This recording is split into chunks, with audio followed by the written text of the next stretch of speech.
അസ്സലാമു അലൈക്കും വറഹ്മത്തുള്ളാഹി വബറകാതുഹു. ഒരാളെക്കുറിച്ച് അയാൾ നന്നായിട്ടുണ്ട്, സൂക്ഷ്മതയുള്ള ആളാണ്, തഖ്വയുള്ള ആളാണ്, വറഉള്ള ആളാണ് എന്ന് പറയണമെങ്കിൽ അയാളിൽ 10 ഗുണങ്ങൾ ഉണ്ടാകണമെന്ന് മഹാന്മാർ പഠിപ്പിക്കുന്നത് കാണാം.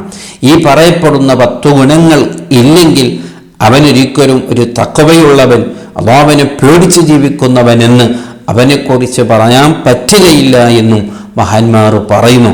എന്താണ് ഒന്നാമത്തത്? മഹാന്മാർ പറയുന്നു, ഹിഫ്ളുൽ ലിസാൻ അനിൽ ഗീബത്തി, നാവിനെ കാക്കുക. പ്രത്യേകിച്ച് നാവിൽ വരുന്ന തെറ്റാണ് ഗീബത്ത് എന്നുള്ളത്. മറ്റുള്ളവരെ കുറിച്ച് കുറവായി പറയുക, പരദൂഷണം പറയുക, ഗീബത്ത് പറയുക, അത് സൂക്ഷിക്കുന്നവൻ വലിയ തഖ്വയുള്ളവനാണ്, വലിയ വറഉള്ളവനാണ്. അവൻക്ക് മാത്രമേ ഗീബത്തിനെ തൊട്ട് നാവിനെ സൂക്ഷിക്കാൻ കഴിയൂ. മൊത്തത്തിൽ നാവിൽ വരുന്ന തെറ്റുകളൊക്കെയും സൂക്ഷിക്കുന്നവനാണ് യഥാർത്ഥത്തിൽ അല്ലാഹുവിനെ പേടിക്കുന്നവൻ.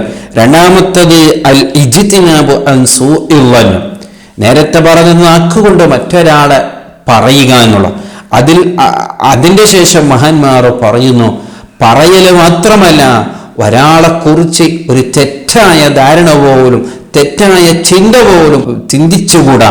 ഒരിക്കലും അങ്ങനെ ചിന്തിക്കാൻ പാടില്ല. ചിലപ്പോൾ നാം പറഞ്ഞിട്ടില്ലെങ്കിലും നമ്മളെ മനസ്സിൽ ഇങ്ങനെ ചില ആൾക്കാരൊക്കെ കാണുമ്പോൾ അവനെക്കുറിച്ച് നിസ്സാരതയോടുകൂടെ ചീത്തയായ ചിന്തകൾ നമ്മുടെ ചിന്തകളിൽ വരുന്നുണ്ട്. അത് സൂക്ഷിക്കുന്നവനെ, അവനെക്കുറിച്ച് മാത്രമേ അല്ലാഹുവിൻ്റെ ഭയമുണ്ട്, അല്ലാഹു പഠിപ്പിച്ച വറഉണ്ട്, തഖ്വയുണ്ട് എന്ന് പറയാൻ പറ്റുകയുള്ളൂ.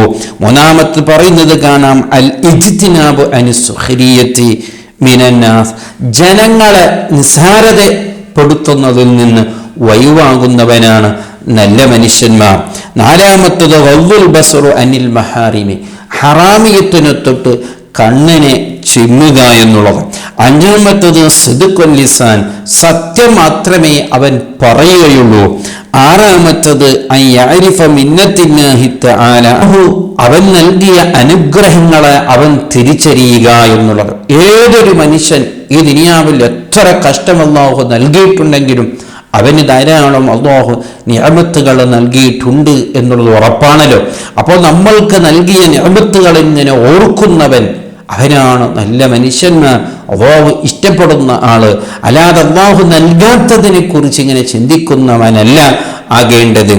ഏഴാമത്തത് മഹാന്മാർ പറയുന്നു, എനിക്ക് അല്ലാഹു കുറച്ച് പണക്കെ സമ്പാദിക്കല്ല നൽകിയാൽ അത് ഹക്കിൽ മാത്രമേ, അല്ലാഹു പൊരുത്തപ്പെട്ടതിൽ മാത്രമേ അവൻ ചെലവ് ചെയ്യുകയുള്ളൂ. എട്ടാമത്തത് പറയുന്ന ഒരിക്കലും പോലും അവൻ സ്ഥാനമാനത്തിന് എന്നെ പരിഗണിക്കണം എന്നൊരിക്കലും അവൻ ചിന്തിക്കുകയില്ല. താഴ്മയോടുകൂടെ ജീവിക്കുന്നവരാണ് അല്ലാഹു ഇഷ്ടപ്പെട്ട അടിമകൾ. പത്താമത്തത് പറയുന്നു, അൽ മുഹാഫളത്തു അല സ്വലവാത്തിൽ ഖംസ്, 5 വഖത്ത് നിസ്കാരം വളരെ കൃത്യമായി എല്ലാവരും നിസ്കരിക്കുന്നവരാണ്. പക്ഷേ ഇത്തരക്കാർ വളരെ ഗൗരവം, അവരുടെ ജീവിതത്തിൽ ഒരു ദിവസത്തിൽ ഏറ്റവും ബഹുമാനമായി അവർ കാണുന്നത് 5 വഖത്ത് നിസ്കാരത്തിനെയാണ്. അവസാനമായി മഹാന്മാർ പറയുന്നു, ഒരാളെ നല്ലവൻ, ഒരാൾക്ക് തഖ്വയുണ്ട്, ഒരാൾക്ക് വറഉണ്ട്, ഒരാളൊന്നും ഇഷ്ടപ്പെട്ടിട്ടുണ്ട് എന്നതിൻ്റെ അടയാളമാണ് അൽ ഇസ്തിഖാമത്ത് അല സുന്നത്തി വൽ ജമാഅ, ഒരാള് സുന്നത്ത് ജമാഅത്തിൽ നല്ല ഇസ്തിഖാമ വറച്ച ആളായിരിക്കുക, സംശയങ്ങളതൊന്നും ഇല്ലാതെ സുന്നത്ത് ജമാഅത്തിൽ ഉറച്ചു നിൽക്കുക എന്നുള്ളതും അല്ലാഹു ഇഷ്ടപ്പെട്ടു എന്നതിൻ്റെ അടയാളമാണെന്നും മഹാന്മാരെ നമ്മെ പഠിപ്പിക്കുന്നത് കാണാം. വളരെ ഗൗരവത്തോടു കൂടെ ചിന്തിക്കുക. ഈ പറഞ്ഞതിലെല്ലാം ഏതിനാണ് നമ്മൾക്ക് കുറവ് പറ്റിയിട്ടുള്ളത് അതിനെ ശരിപ്പെടുത്താൻ നോക്കുക. അല്ലാഹു സുബ്ഹാനഹു വ തആല നമ്മെ നന്നാക്കി തരുമാറാവട്ടെ. അസ്സലാമു അലൈക്കും വറഹ്മത്തുള്ളാഹി വബറകാതുഹു.